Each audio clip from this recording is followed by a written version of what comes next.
As Tom said, my name is Paul Heaslop, and I am the number 8 of 8 children going through this high school. And you will find out this is more than a high school, it is a community. As you see, the people that are here today, and over the years, everyone has a story that holds dear to them for their whole lives. And Tom roped me into this, being part of this committee back before this beautiful displays were even built. So that was actually 2002 or thereabouts. And since then, I've seen everyone inducted into our wonderful, what's the word I'm looking for? Unlike Krista, I wasn't smart to put my notes on my iPad, so I left them at home today. But anyway, we've got 40 people now inducted into our hall. And there's over 40,000 students that have gone through this school. So if you look at and do the quick math there, that's about 1/10 of 1%. So we've got some very special people that we're inducting today.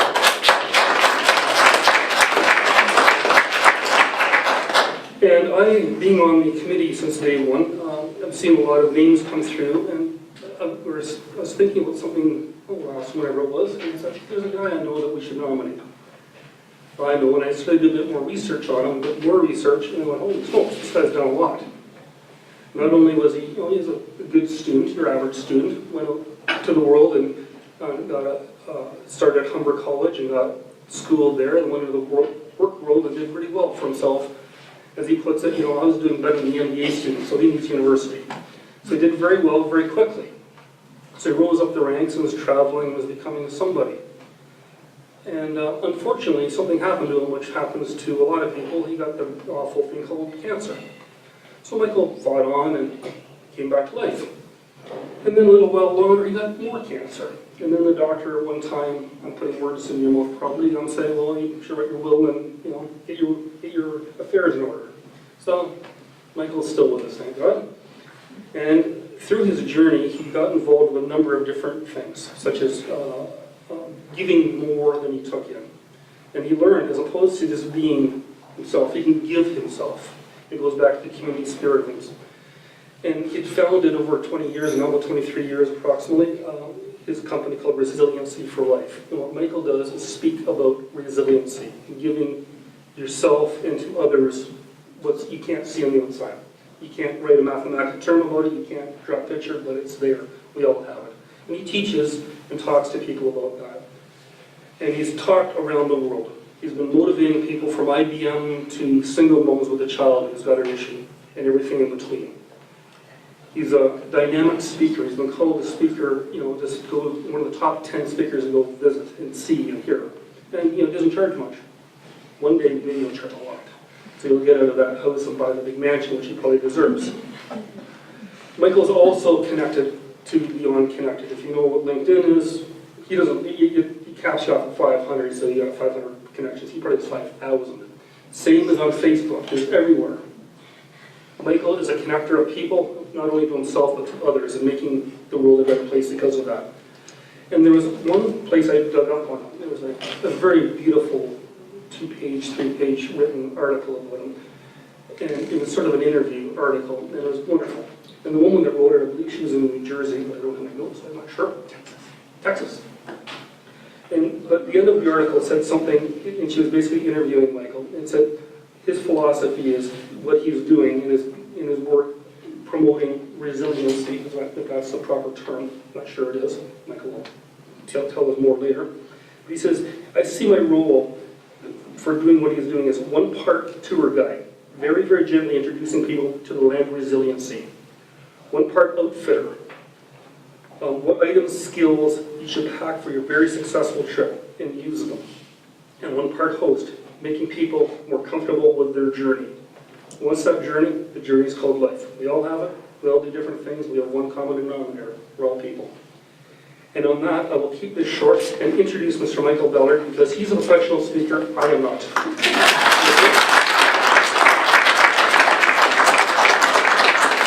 It's my big chance to tease Tom Ellison, and I'm not going to take it. So first of all, it's indeed an honor to have this, and it's very exciting to be here. It's great to see, I was going to say older faces, because there's no old faces in the audience, just older, as we're all more mature now than we used to be. Well, allegedly. So, What does King City mean to me and KCSS? It is a community, it truly is. Whether it's as a student council representative and president, or principal, or one of the students, or former staff, current staff. And today I wanted to talk about some of the gifts that I was given, coming from a household of supportive, engaged parents, but then there was showing up to the school to have these instructors that took me and accepted me for what I was, because, well, I have a spelling issue. And I'll never forget Joseph Sahib, or Samir Sahib, as we know back then, saying, Michael, just play with the words. I'm not here to judge whether you can spell or not. I want to know if you understood the concepts. It's like, wow, I can pass a science class without having to spell? That's a miracle. So Joseph and his endoplasmic reticulum, coming to Peter Henderson's class, and Peter saying, with great respect to your parents, he said, I know your mother and father are wonderful people. You, on the other hand, the jury is still out. Wow, I'm being treated with respect, but being teased in school? Wow, that made that class so much more engaging. And when I got early in there one day with a spare and hung all his lesson plans out the window in double garbage bags from the second window, closed the windows, closed the blind, and Peter came in and opened the drawer, and every desk, every drawer was empty. Although I knew better than to turn the queen upside down, because I was in the room of a monarchist. And he looked at the one class person and said, it was you. And he went, wait a minute, this took planning. Ballard? Peter taught me that it was okay to be respectful but playful to make the subject matter stick. It was a great lesson. So I do some work with Youth at Risk in Scarborough, Peter, and it pays big dividends because of you, because I work with kids who have had a terrible time. Often they have no parents by the time they come to this class. They've lived with an alcoholic relative, their current relative maybe is dying, and they're in deep emotional pain. And 3 and 4 days, I get them to laugh at their issues, dust them off, point them in the right direction, and that church turns nickels into $5 bills and invests in humans in ways that I am humbled to be a small part of for 3 and 4 days a year, but you're there in spirit every time. Then there was Mr. Les Smith. We had a student, without mentioning names because I wouldn't want to embarrass him as an adult, and Les had to discipline him for bringing pornography to the class, and I watched him do it with such finesse, using the student's name, saying, I know doing 2-dimensional research is somewhat interesting, but I would reflect that if you put as much effort on 3-dimensionals, you would find it to be far more interesting than 2-dimensionals. And having met his wife at the dance-a-thons, because he volunteered and she came along, was a good sport and dressed the part, I had to agree that his wife was far more interesting than what my co-student was bringing to class as 2-dimensional. I'd never seen a student well, respectfully disciplined and not sent out of the room to the office for the principal to handle. He just handled it so tastefully.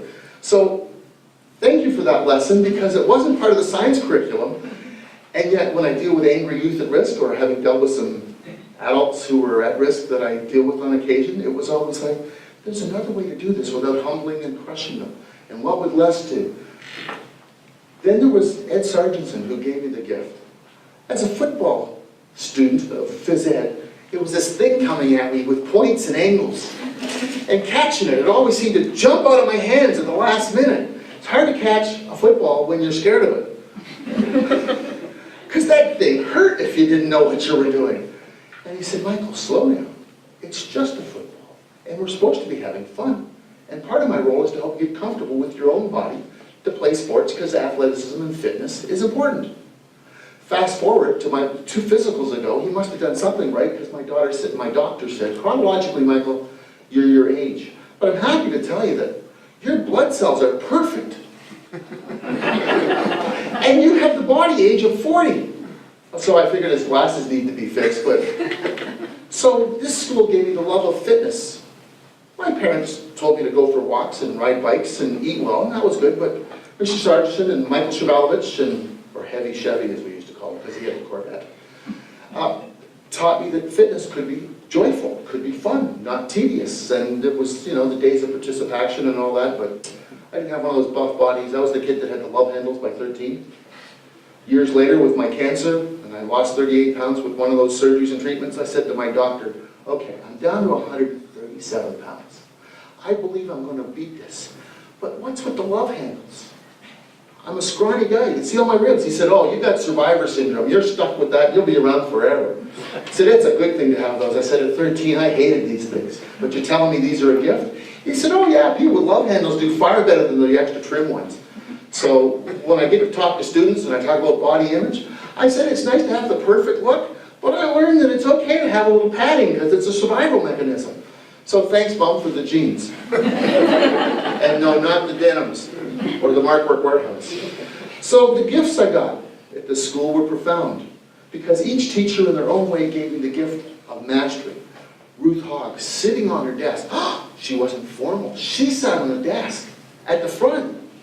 And sometimes there was nothing on her desk. And I'll never forget, very appropriate calf-length dress, but that little flick of the foot back and forth, because she was alive. Very engaging.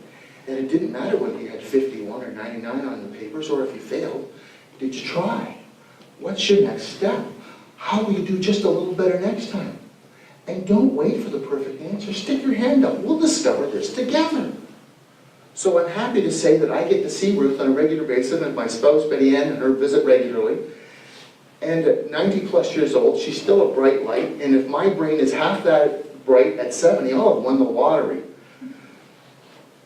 Ed Sardenson, Les Smith, or Mr. Smith, or Smiling Smitty behind his back, which I'm sure he knew all about. Peter Henderson. Not many teachers would be happy to have you hang all their things out the window and say, oh, but they're all in order. A's are at the back, Z's are at the front, and chalk's that little one along with the hangout, and the janitorial staff or maintenance team were happy to lend you the heavy-duty bags because they know it wouldn't hurt anything. So being allowed that level of trust to pull a gag on a teacher, wow, because unbeknownst to most of you at the time, I was being discovered of having a chronic illness and bloating, bleeding. Life wasn't a lot of fun some days. And so as another student who I had a good friendship with said, Michael, you were some days really engaged and some days detached. I said some days I was bloaty and bleedy and life was nuts. And other days I was ready to roll. And then there was the music teacher, Carl Mulcahy, who he didn't call it multiple intelligence because the research hadn't been published. But Carl had the gift of saying, Michael, you have this exceptional gift here, way ahead of any student in the music program I've ever taught. And I really respect that. Michael, would you tone it down?